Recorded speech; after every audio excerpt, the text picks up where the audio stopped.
Ganesha Sharada Gurubhyo Namaha Ramaya Ramabhadraya Ramachandraya Vedase Raghunathaya Nathaya Sitaya Pataye Namaha. Welcome to all for this session on Ramayana to chapter 43 of Kishkindha Kanda. In the previous chapters, we saw a team of Vanaras being sent to the east under the command of Vinata, and to the south under the command of Angada, and to the west under the command of Sushena, the father in law of Sugriva. Having directed his father in law to the western region, the lord of the apes spoke to that heroic monkey, Shathavali, in words fraught with his own and Rama's interests. With an escort of 100,000 rangers of the woods, the sons of Vaivaswata and your counselors, do yourselves explore the northern region, O hero, which is crowned with the snowy peaks of Himalaya, and search everywhere for Rama's illustrious consort there. The purpose of taking such a large army is to once again divide them further and distribute them all over the areas in those particular region, so that they keep assembling again back, and then finally they will all going to return. O most circumspect of beings, having executed this task and done that which is pleasing to the son of Dasharatha, we shall have honored our obligation and achieved success. The magnanimous Raghava has rendered us a great service, and if we can make some return, our life will not have been lived in vain. To render assistance to any in need is to make one's life fruitful, even if one is under no obligation to do so. How much more if one is able to repay one's benefactor? Reflecting on this, those who value our well being and happiness should do all in their power to discover Janaki. Rama, the foremost of men, revered by all beings, the conqueror of hostile citadels, is united with us in friendship, endowed with courage and discrimination. Do yourself explore these innumerous and dangerous regions, rivers and mountains, such the lands of the Mlechas, Pulindas, Shurasenas, Prathalas, Bharatas, that is basically the region of Kurus, Mandraka near the area near the Kurukshetra, Mandrakas, Pambujas, Yavanas, the cities of Shakas should be visited by you, as well as the Varadas. Thereafter, do yourself explore Himavat. These are the regions of Central Asia and the regions which today are under the jurisdiction of China.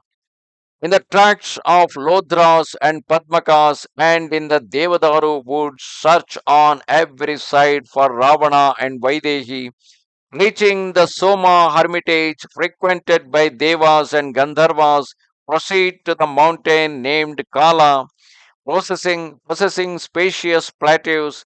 In the mid of these mountainous tracts, in the valleys and caverns, search for that illustrious lady, Rama's irreproachable consort.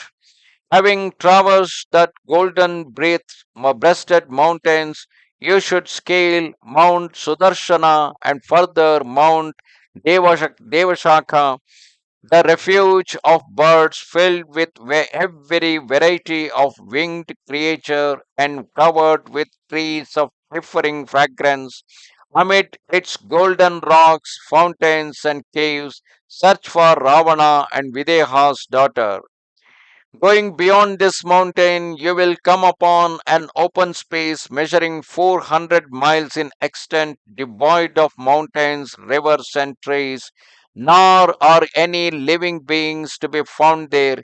Speedily traversing this desert, you will reach the stainless Kailasha mountain, which will fill you with delight. In fact, the area that is approaching towards Kailasha mountain, even today, is a large cold desert on account of Himalayas.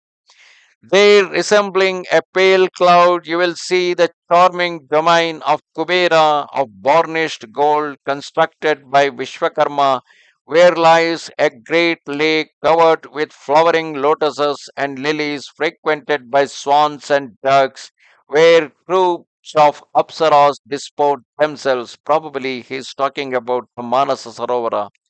There the king Vaishravana, adorned by the whole world, the gracious dispenser of riches, sports with Guhyakas, amid these mountains, bright as the sun, as the moon, as also in the caverns, search carefully for the Ravana and Sita.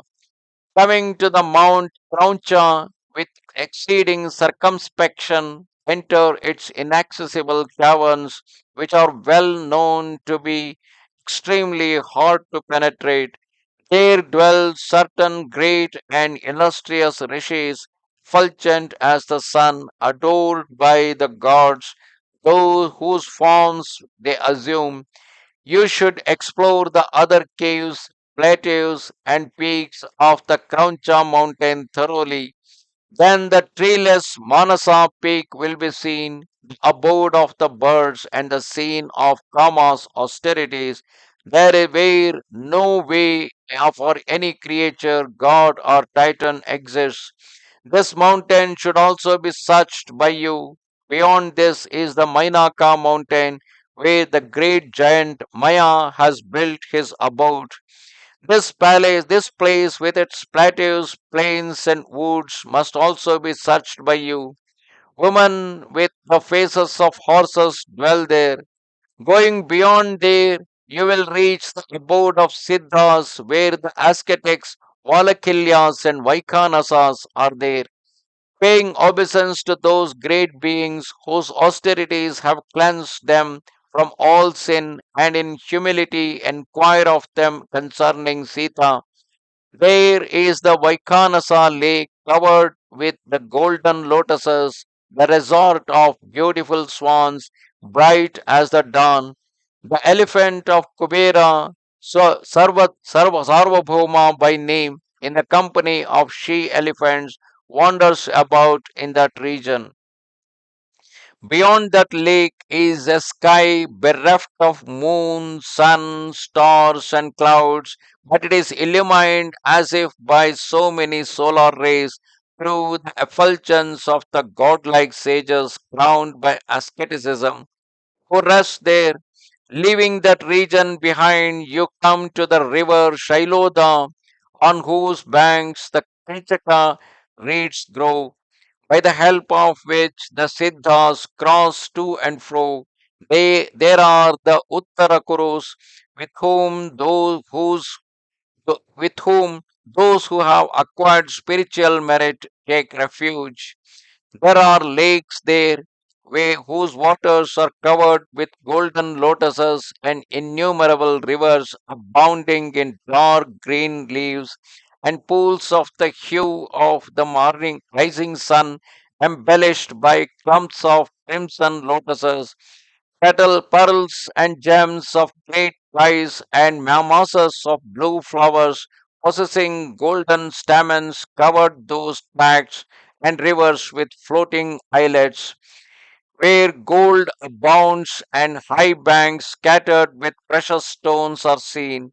The trees there thronged with birds bear fruit and flowers at all seasons, charged with delectable juices and distilling delicious perfumes, fulfilling every desire. Other excellent trees give rich attire of different kinds and ornaments of pearls, emeralds, and other gems desired by men and women. Some also bear fruit which can be partaken of in every season. Some trees bring forth precious couches bedecked with costly and variegated coverlets, and other furnish enchanting garlands, costly drinks, and various kinds of viands. Women possessed of every accomplishment distinguished of their youth and beauty are there, sporting with Gandharvas, Kinnaras, Siddhas, Nagas, and Vidyadharas of great splendor, and all those of righteous deeds engaged in pleasures and those who enjoy what is pleasant and useful sojourn with their wives, where the continual sound of musical instruments blended with sweet laughter is heard, giving delight to all beings. There is none there who is not happy or wants for any desirable object, and every day the enchantment of that place increases. Beyond the region is the northern sea. There, in the blossom of the deep, rises the Somagiri mountain of immense size. Though bereft of sun, yet on account of the brilliance of the Soma mountain, that land is as bright as if Vivaswat himself had, Vivaswat, that's basically the sun god, himself had warmed it with his luminous rays. There dwells the soul of the universe, Shambhuin, in his cosmic form as the 11 Rudras. It's actually the Shambhu in his cosmic form as the 11 Rudras surrounded by Brahma Rishis. O foremost of monkeys, you should not venture beyond the region of Uttara Kurus, which is basically the Central Asia portion, because the region beyond that is the Siberia, which is little inaccessible. Nor is there any way for creatures to do so. That mountain named Soma is incapable of being scaled even by the gods. Sighting this mountain, turn back speedily. You may proceed so far, O foremost of monkeys. The region beyond where unending night broods is unknown to us. You should search all those places which I have described to you, and also those I have omitted to mention. O you who are equal to the wind and fire, by discovering the place of concealment of Videha's daughter, you will be doing what is exceedingly pleasing to the son of Dasharatha as well as to me. Having achieved your purpose, live yourself with your relatives honored by me, and having acquired every distinction, your enemies slain, range the earth at the support of all beings, O Vanaras. Thus ended chapter 43 of Kishkindha Kanda in Ramayana. Namaste Sharada Devi, Kashmira Puramasini, Swamaham Prarthaye Nityam, Vidya Danancha Dehime. Goodbye.